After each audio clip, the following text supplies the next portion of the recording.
So ఈరోజు మనతో ఉన్నారు వెంకటరమణ గారు. ఆయన ఒక ఫార్మర్. చిన్నప్పటి నుంచి కూడా ఆయన వ్యవసాయమే చేస్తుంటారు. సో ఆయనకి ఇబ్బంది ఏంటంటే నడుములో డిస్క్ ప్రాబ్లమ్స్ రావడం వలన L3, L4, L4, L5, L5, S1 multiple డిస్క్లో కంప్రెషన్ ఉండడం వల్ల ఏంటంటే కాళ్ళు లాగడం, బ్యాక్ పెయిన్ ఇబ్బందితో బాధపడుతున్నారు. సో ఆయన రిపోర్ట్ తర్వాత ఏంటంటే సర్జరీ చేయవలసి ఉంటుంది అనేసి కూడా అన్నారు. సో మన దగ్గరికి అయితే ట్రీట్మెంట్కి రావడం జరిగింది. సో మీకు ఎలా ఉండేదండి? మీకు నొప్పి ఎలా ఉండేది ఏంటి? నొప్పి అంటే ఎక్కడైనా వచ్చేది సార్, ఎక్కడైనా వచ్చేది. కాకపోతే నొప్పి వచ్చినప్పుడు ఇంకెలాగ వారగా ఎలాగ అయిపోయేవాళ్ళు. ఇంకా నొప్పి తగ్గిదాకా మనం నడిచేటప్పుడు నిబ్రంగా నడిచిపోవడం కదా.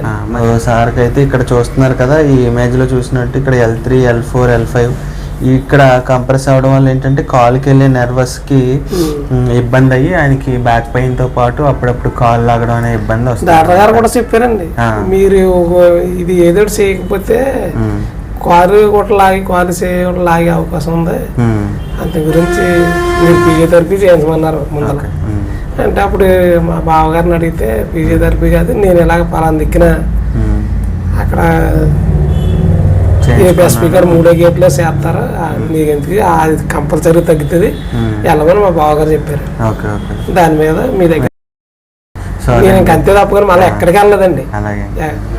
సో దాని సార్కి అయితే MRI రిపోర్ట్ తర్వాత ఏం చెప్పారంటే, డాక్టర్ సజెషన్ ఏం చేశారంటే మీరైతే సర్జరీ చేయించుకోవాల్సి ఉంటుంది, సర్జరీ చేయించుకోకపోతే ఒక లెగ్ కానీ వన్ సైడ్ కానీ పారలైజ్ అయ్యే అవకాశం ఉంటుంది అని కూడా చెప్పారు. సో ఆయన అయితే మన దగ్గరికి వచ్చారు. సో మనమైతే ట్రీట్మెంట్ స్టార్ట్ చేద్దాం.